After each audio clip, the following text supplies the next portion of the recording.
Hello viewers, welcome to my YouTube channel. आज मैं लेकर आया हूँ सिविल इंजीनियरिंग के एक इम्पोर्टेंट टॉपिक के बारे में। आज हम बात करने वाले हैं रिवायरिंग।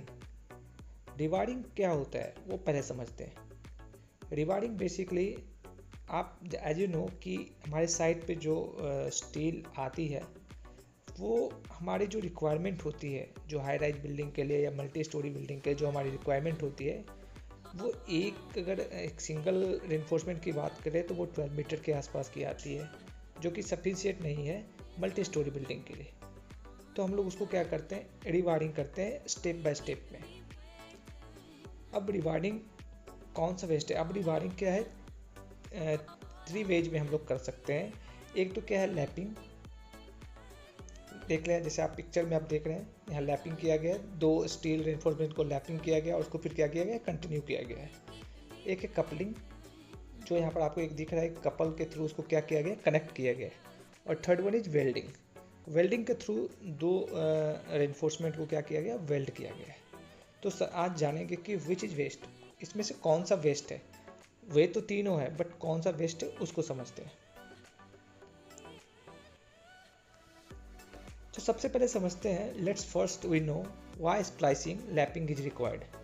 हमें लैपिंग की रिक्वायरमेंट क्यों होती है ये समझते हैं सबसे पहले। तो चलो मैं रीड आउट कर लेता हूँ। स्प्लाइसिंग और lapping is required in bars for reinforced concrete to create continuous reinforcement from shorter standard length of steel which can not be manufactured the length needed of large और tall structure.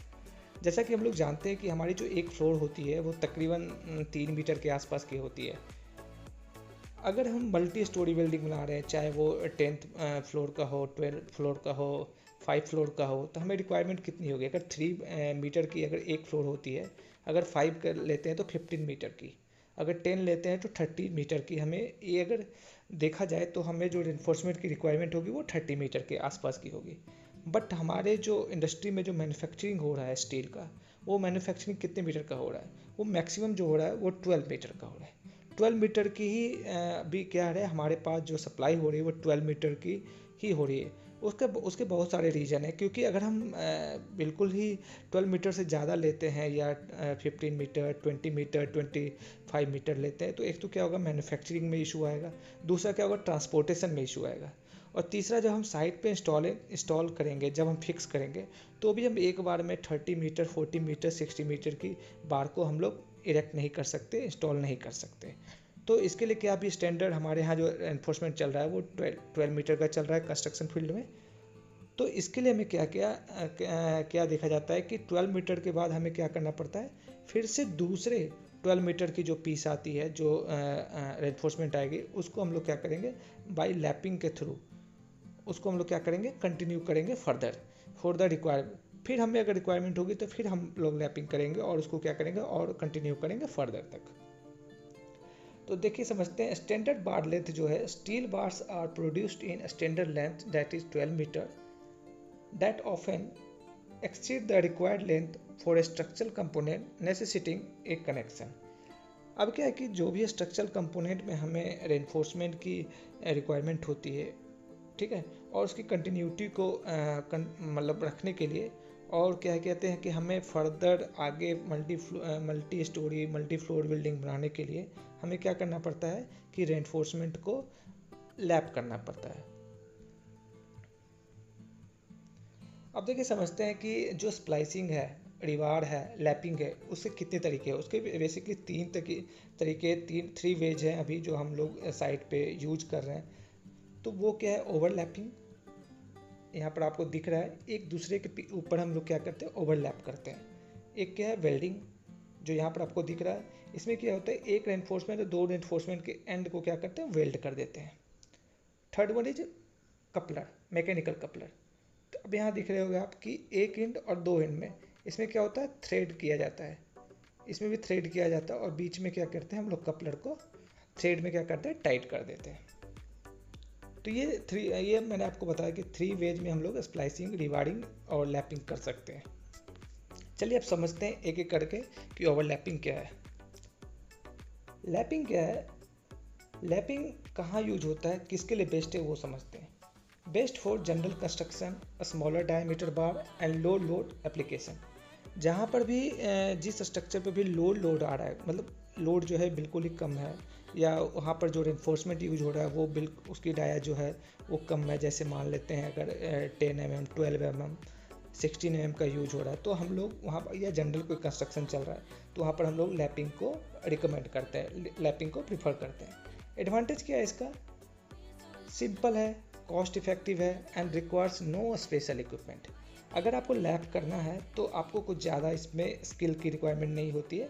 बस हमें क्या करना पड़ता है, एक बार अगर मान लेते हैं ऐसा है और दूसरे बार को बस इसके ऊपर रख के हल्का सा जॉगल करने के बाद हम क्या करते हैं, इसको कंटिन्यू कर देते हैं। तो इसमें कुछ ज़्यादा स्किल की रिक्वायरमेंट नहीं है, सिंपल है, कॉस्ट इफेक्टिव है। कॉस्ट इफेक्टिव कब तक कि एक बिल्कुल स्मॉल डाया की अगर कोई बार है तो वहाँ पर ये कॉस्ट इफेक्टिव है। And require no special equipment, इसमें कोई स्पेशल इक्विपमेंट की रिक्वायरमेंट नहीं होती है। डिसएडवांटेज इसकी क्या है? डिसएडवांटेज है कि रिक्वायर्ड से longer reward length for the overlap. अभी क्या बोल रहा है कि जब आप ओवरलैप कर रहे हैं, से ये बार हो गया और एक बार इधर है, तो इसमें कम से कम 40 to 50 डी, जहाँ यहाँ डी क्या है, डाया ऑफ द बार। अगर हम 60 mm का ले तो 60 mm का अगर 50 डी के हिसाब से देखा जाए तो 800 mm का क्या होगा, हमें एक्स्ट्रा ओवरलैपिंग करना पड़ेगा। तो ये क्या है कि हमारी 800 mm एक तरह से वेस्टेज जाती है, जो कि एक्स्ट्रा बर्डन आता है। Can lead the reward congestion.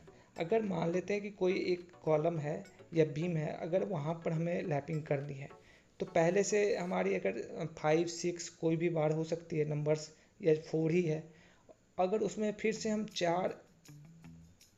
चार और लैप कर दें, एक क्या था पहले से 4 था और अभी क्या है कि जब लैप करेंगे तो फिर 4 आ जाएगा इसके, तो यहाँ पर क्या होगा, कंजेशन आ जाएगा। कंजेशन मतलब कि डेंस हो जाएगा, वहाँ पर फिर कॉन्क्रीटिंग करने में फिर इशू आने वाला है, जहाँ से हनीकॉम्ब आ सकता है। स्ट्रक्चर क्या हो सकता है कि वहाँ पर थोड़ा सा स्ट्रेंथ उसका कम हो सकता है। Joint strength is dependent on concrete and can be weaker then coupler. अभी क्या है कि जॉइंट स्ट्रेंथ, जहाँ हम लोग जॉइंट करने वाले हैं वहाँ पर क्या हो सकता है कि प्रॉपर जॉगल नहीं होगा, इसेंट्रिसिटी क्या हो सकता है कि प्रॉपर नहीं हो, इसकी वजह से क्या हो सकता है कि उसका वीकनेस हो सकता है, आपका जो स्ट्रेंथ होगा वो कम हो सकता है। जैसे कि मैं आपको एक एग्जांपल से बताता हूँ। अभी एक बार ऐसे है और एक बार हमने ऐसा कर दिया और इसको हमने लैप कर दिया, तो क्या हो गया कि इसकी इसेंट्रिसिटी, इसका जो लोड आने वाला है यहाँ आने वाला है और इसका लोड जो आने वाला है यहाँ आने वाला है, तो इसकी दोनों की इसेंट्रिसिटी क्या होगी कि अलग अलग होगी। तो इसे क्या करना पड़ता है कि एक बार अगर देखिए सीधा जा रहा है तो एक बार ऐसे ले जाने के बाद हल्का सा जॉगल करना पड़ता है 1:6 के रेशियो में, फिर हमको इसके इसेंट्रिसिटी में लेके जाना पड़ता है, देखिए ऐसा करके। तो क्या होगा कि अब इन दोनों बार का इसेंट्रिसिटी क्या हो गया, सेम हो गया। तो इसलिए कहा जाता है कि अगर हम इसको प्रॉपर नहीं करते हैं तो इसकी स्ट्रेंथ क्या होता है, हमारा वीक हो जाता है और कम हो जाता है। चलिए वेल्डिंग के बारे में समझते हैं। Best for situation where lapping is not feasible और desired the generally less preferred than coupler. अभी क्या किया गया कि हमारे IS 456 के कोड में कहा गया है कि हम लोग वेल्डिंग कर सकते हैं, बट 36 mm के डायक से ऊपर वाले जो भी रेनफोर्समेंट है उसको कर सकते हैं, बट नॉट रिकमेंडेड मच। मतलब ज़्यादा इसको रिकमेंड नहीं किया गया, ज़्यादा प्रैक्टिस में नहीं आता है, बस हम लोग कर सकते हैं, ऐसा है। एडवांटेज क्या है, can create a strong joint. अभी क्या है कि जब हम लोग 2 बार पे कर रहे हैं यहाँ जब वेल्ड कर रहे हैं तो वेल्ड करने के बाद क्या होता है कि जब हीट होगा, जब आप वेल्ड करते हैं तो आपको पता होगा कि जहाँ पर हम वेल्ड करें वहाँ का जो आउटर कोर है या फिर जो भी मटेरियल है वो क्या होता है, हीटअप होता है। बट क्या होता है, नीचे के साइड का कोई भी हीटअप नहीं होता है, और साथ ही साथ यहाँ का जो उसका डक्टिलिटी है वो कम हो जाता है, जिसकी वजह से क्या होता है कि ये जो वेल्डिंग किया जाता है इसकी जो स्ट्रेंथ होती है वो बाकी दोनों के कंपेरिजन में, जैसे आपकी ओवरलैपिंग हो गई या कपलर हो गई, उसके कंपेरिजन में कम होती है। बट हाँ ठीक है, वो लोड बेयर कर सकती है, बट उतनी इफेक्टिव लोड बेयर नहीं कर सकती है। इसमें क्या है कि ओवरलैप में जो हमारी एक्स्ट्रा बार जा रही थी उसकी रिक्वायरमेंट नहीं होती है, तो ये हमारा एक सेविंग है यहाँ पर कि ओवरलैप की जो एक्स्ट्रा 800 mm 600 mm की जो एक्स्ट्रा बार जा रही थी वो रिक्वायरमेंट नहीं है। डिसएडवांटेज क्या है, required high skill labour and special equipment. अब इसको वेल्डिंग करने के लिए आपको वेल्डिंग रॉड चाहिए होगा, वेल्डिंग मशीन चाहिए होगा, इलेक्ट्रिसिटी चाहिए होगा, तो ये भी रिक्वायरमेंट होती है। Potential for low quality belts और इशू विथ बार डैमेज। अगर आपका वेल्डिंग प्रॉपर नहीं हुआ है, अगर अच्छी क्वालिटी से नहीं हुआ है, तो ये क्या है कि आपका स्ट्रक्चर फेल्योर भी हो सकता है, ये फिर वहाँ पर स्ट्रेंथ उसकी कम जाएगी। Can cause heat damage to the bars. अब क्या है कि जब हम इसको हीट कर रहे हैं तो हीट करने से क्या होगा, बार की जो कोर्स हैं वो डैमेज हो सकते हैं, जिससे क्या होगी उसकी डक्टिलिटी चली जाएगी और वो फिर क्या होगा, डक्टाइल नहीं रहेगा। तो कभी अर्थक्वेक आया या कभी लोड आने के बाद वो क्या हो सकता है, फ्रैक्चर हो सकता है और वो डैमेज हो सकता है। अब रिवार कपलर मोस्ट प्रिफर्ड। आप ऐसा समझ सकते हैं कि जो रिवार कपलर है वो मोस्ट प्रिफर्ड वे है बट एक्सपेंसिव है। मोस्ट प्रिफर्ड वे है बट एक्सपेंसिव है, but up to a certain dia of the bar ये जाकर फिर अपनी इकोनॉमिकल हो जाता है। जैसे कि अगर मान लीजिए 32 mm या 36 mm की अगर कोई बार है, अगर उसको लैपिंग करते हैं तो अगर 50 डेज का अगर निकालेंगे और 36 mm से मल्टीप्लाई करेंगे और जो कॉस्टिंग आएगा, तो कपलर की कॉस्ट क्या होती है वहाँ पर इकोनॉमिकल हो जाती है। देखिए कहाँ यूज कर सकते हैं, best for high strength, heavy load and large diameter. अगर कोई डायमीटर ज़्यादा है, अगर कोई रेनफोर्समेंट का या लोड जहाँ पर ज़्यादा आ रहा है, जहाँ पर हाई स्ट्रेंथ आ रहा है, या कोई मेजर स्ट्रक्चर है जहाँ अर्थक्वेक का है, तो वहाँ पर हम लोग क्या कर सकते हैं, रिवार कपलर को प्रिफर कर सकते हैं। एडवांटेज इसका क्या है, provides full tensile and compressive strength. ये क्या करता है कि provide full tensile and compressive strength. अब जैसे देखिए इसमें क्या होता है, बेसिकली एक बार ये हो गया, दूसरा बार ये हो गया, इसमें हम लोग क्या करते हैं, थ्रेड बनाते हैं, और इसमें भी क्या करते हैं, थ्रेड बनाते हैं, और थ्रेड बनाने के बाद एक कपलर आता है और उसको क्या करते हैं, उस थ्रेड में टाइट कर देते हैं, जिसमें कि दोनों टाइट होने के बाद, लेकिन इसमें एडवांटेज क्या है, इसकी एक तो एसेंट्रिसिटी मिल जाती है, एक दूसरे के ऊपर रहता है। दूसरा क्या होता है, प्रॉपर थ्रेडिंग होता है और टाइट करने के बाद वो प्रॉपर एक दूसरे के साथ पकड़ बना देता है। Reduce steel wastage and usage and wastage. अब देखिए ये जो अभी आपने बताया था कि लैपिंग में क्या होता है, एक दूसरे पर हम लोग 500, 600, 800 mm का जो लैपिंग करते हैं वो हमारी स्टील यहाँ पर सेव होती है। प्लस जो वेस्टेज, जब कटिंग करते हैं तो उसमें वेस्टेज आने के चांसेज होते हैं, तो वो वेस्टेज भी हमारे यहाँ रिड्यूस होता है। Decrease reward congestion. अभी क्या बताया था हमने कि जब हम लोग लैपिंग करते हैं तो लैपिंग करने के वक्त क्या होता है कि जिस स्ट्रक्चर में लैपिंग कर रहे हैं, जैसे यहाँ है देखिए 4 है, अगर हम लैपिंग कर रहे हैं तो वो ये यहाँ पर आ जाएगा, यहाँ आ जाएगा, यहाँ आ जाएगा, तो यहाँ पर क्या होगा कि ये स्ट्रक्चर में कंजेशन आ जाएगा। अगर हम कपलिंग करते हैं, कपलिंग में क्या होगा, एक के ऊपर एक रहता है, एक दूसरे के ऊपर हो गया और यहाँ पर क्या हो गया, कपलर हो गया। इससे क्या हो गया, कंजेशन नहीं बना, कंजेशन डिक्रीज हुआ। Simplifies installation and quality control. अभी क्या है कि इंस्टॉलेशन भी इजी है, आपने थ्रेड बनाया और एक दूसरे के ऊपर लगाने के बाद थ्रेड को टाइट कर दे, इसमें कोई ज़्यादा स्किल की रिक्वायरमेंट है नहीं।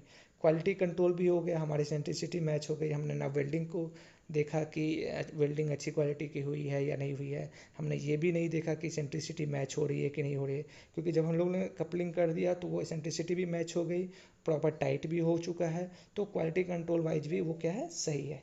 Independent of concrete type of grade. अब इसमें क्या होता है कि जब भी आप लैपिंग करते हैं तो लैपिंग किस पे डिपेंड करता है कि आप किस ग्रेड की कंक्रीट करते हैं। हायर ग्रेड कंक्रीट में क्या होता है कि लैपिंग कम रिक्वायरमेंट होती है, और लो ग्रेड कंक्रीट में क्या होता है, लैपिंग ज़्यादा रिक्वायरमेंट होती है। तो ये इस पे ये क्या हो गया, इंडिपेंडेंट हो गया। आप किसी भी ग्रेड की कंक्रीट करें, बट आपको क्या करना है, कपलर में एक दूसरे के ऊपर थ्रेड बनाना है, और थ्रेड बनाने के बाद क्या करना है, कपलर को टाइट कर देना है। इसमें कोई भी ग्रेड का कोई भी डिपेंडेंसी नहीं है। डिसएडवांटेज क्या है, more expensive than lapping due to coupler cost. अभी क्या मैंने बताया था कि कपलर की कॉस्ट क्या होती है, हाई होती है और एक्सपेंसिव होता है, but after a certain dia, जैसे आपका 36 mm डाया, इससे ऊपर जाने लगेंगे तो क्या होगा कि हमारी कपलर की कॉस्ट क्या होगी, लैपिंग की कॉस्ट से कम आने लगेगी। आशा करता हूँ ये वीडियो आपको पसंद आया होगा, तो इस वीडियो को लाइक करें, मेरे चैनल को सब्सक्राइब करें। Thank you.